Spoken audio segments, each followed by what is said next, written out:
যারা মুক্তিযোদ্ধার সন্তান বা নাতিপুতি বলে পরিচয় দিচ্ছেন, এইটুকু বিবেকবোধ তো আপনার তো থাকা উচিত যে আপনার দাদা নানারা যুদ্ধ করেছে সাধারণ মানুষের জন্য, কিন্তু আপনার অবদানটা কি? আপনার অবদানটা কোথায়? আপনি কেন সাধারণ মানুষের কথা ভাবতে পারতেছেন না? আজকে যদি দেশের একটা খারাপ পরিস্থিতিতে আপনাদের সবার আগে আসা উচিত ছিল, আপনাদের প্রশ্ন তোলা উচিত ছিল যে কেন এরকমটা হইলো, কিন্তু সেইখানে আপনারা আগায় না এসে আপনারা কাদের মদদে একদম সাধারণ মানুষ বলা মুক্তিযোদ্ধাদেরকে দাঁড়া করে দিচ্ছে। এতে তো মুক্তিযোদ্ধাদের যে সম্মান সেটা ক্ষুণ্ণ হচ্ছে। মুক্তিযোদ্ধাদেরকে মানুষ ভালো চোখে দেখা শুরু করবে না। এখন যে রেসপেক্টের জায়গাটা আছে এটা তো আপনারা নষ্ট করতেছেন। খুব স্বাভাবিক একটা বিষয়। যারা এখন বলতেছে কোটা চাই তাদেরকে বলবো যে ভাই আপনি আমি আলাদা না, মাথায় রাখেন আপনি আমি আলাদা না, আপনি আমার শত্রু না, আমি আপনার শত্রু না। আমরা প্রত্যেকটা এখানে যারা আছে আমরা মেধাবীর কদর করতে জানি, মেধাবীর কদর করতে চাই। আমরা প্রত্যেকটা মানুষ এইখানে যারা এক হয়েছে আমরা সবাই চাই আপনারা আমাদের সাথে যুক্ত হয়ে যান। আসেন আমরা সবাই মিলে কথা বলি, কথা বলে আলোচনা করে আমরা যারা সরকারের নীতি নির্ধারণের পর্যায়ে আছে তাদেরকে আমরা সবাই মিলে আমরা তাদেরকে জিজ্ঞেস করি যে তুমি কেন আমাদের সাথে এরকম প্রহসন করলে, কেন তোমরা আমাদের সাথে এরকম 2 নম্বরই করলে, কেন মানুষের বিবেক নিয়ে তোমরা খেলা করছো, কেন তাদের আবেগ নিয়ে তোমরা খেলা করছো? এই প্রশ্নটা যতক্ষণ পর্যন্ত আমরা একসাথে তুলতে না পারবো তখন তো আমাদের মাথার উপর কাঁঠাল ভেঙে খেয়ে যারা দেশের ক্ষতি করতে চায় তারা পার পেয়ে যাবে। 5-স্টার রেটিং প্রাপ্ত বিএলডিসি টেকনোলজির Walton super saver ceiling fan 65% পর্যন্ত বিদ্যুৎ বিল সাশ্রয় করে আপনাকে রাখে প্রশান্তিতে। ওয়ালটন ফ্যান হাওয়া বদলে দেয়। যারা মুক্তিযুদ্ধ করেছিলেন তারা কি কোটার জন্য মুক্তিযোদ্ধা করেছিলেন? এই প্রশ্নের উত্তর কিন্তু তাদেরকে দিতে হবে।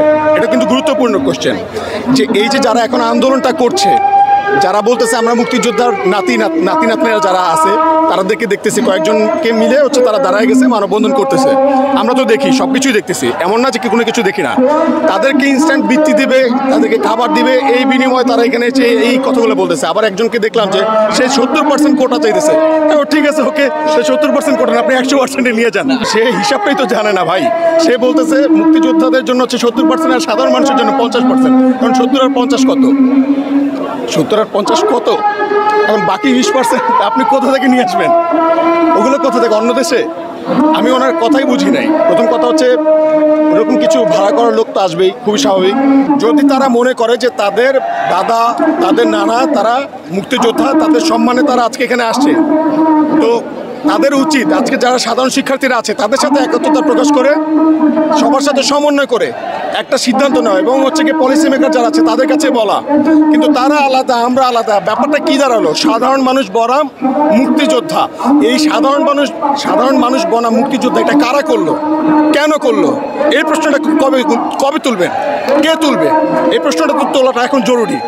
সো এই প্রশ্নটা যতক্ষণ পর্যন্ত না তুলতে পারতেছে যারা ওইখানে দাঁড়িয়েছিল, আপনাদের যদি ওই গার্ডসি না থাকে তাহলে আপনারা কিসের মুক্তিযোদ্ধার সন্তান বলে পরিচয় দিতেছেন? কিসের মুক্তিযোদ্ধা পরিবারের সদস্য বলে আপনারা নিজেদেরকে দাবি করতেছেন?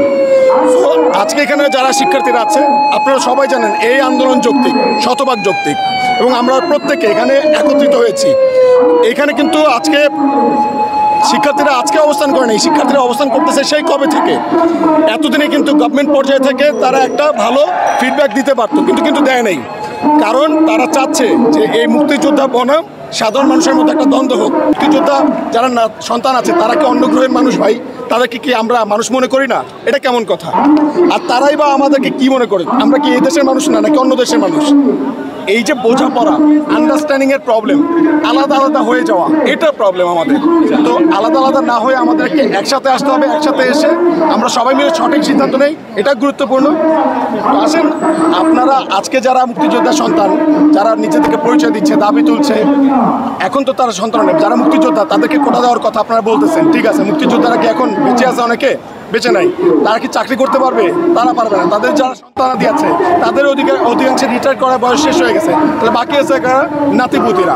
3 প্রজন্ম মিলে কোটা হবে। মেধাবীরা মানে যোগ্য জায়গায় যদি না পৌঁছায় তাহলে দেশের এরকম খারাপ অবস্থা হয় বা কি হতে পারে। সো আমাদের শিক্ষা নেওয়া উচিত, আমাদের অতীত থেকে শিক্ষা নেওয়া উচিত, আমাদের বর্তমান শিক্ষা নেওয়া উচিত এবং ভবিষ্যতে সেই শিক্ষা দিয়ে আমাদের সামনে আগানো উচিত।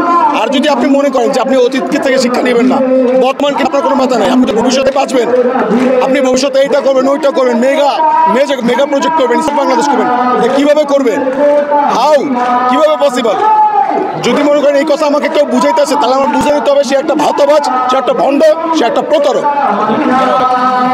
এতগুলো স্টুডেন্ট আসছে, আমরা সবাই আছি এখানে, দলমত নির্বিশেষে সবাই এখানে আছে।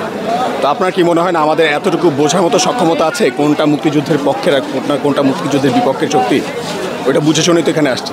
আর মূল কথা হচ্ছে ভাই এখানে যে এখানে একটা ছেলেও কিন্তু বলে নাই যে মুক্তিযোদ্ধাদেরকে তারা অসম্মান করছে বা মুক্তিযোদ্ধা কোটা চায় না, এই সেই অনেক কথা বলা হয়েছে না, যেগুলো ওনারা বলতেছে। আমি তো আপনাদের লাইভগুলো দেখছি, আপনাদের ইন্টারভিউগুলো দেখছি, তো সেখান থেকে বিবেচনা করে বলতেছি। একটা লাইভে দেখলাম আপনার এখন প্রথম কথা, আপনার প্রশ্নের উত্তরই আগে দিই। Apostla sola.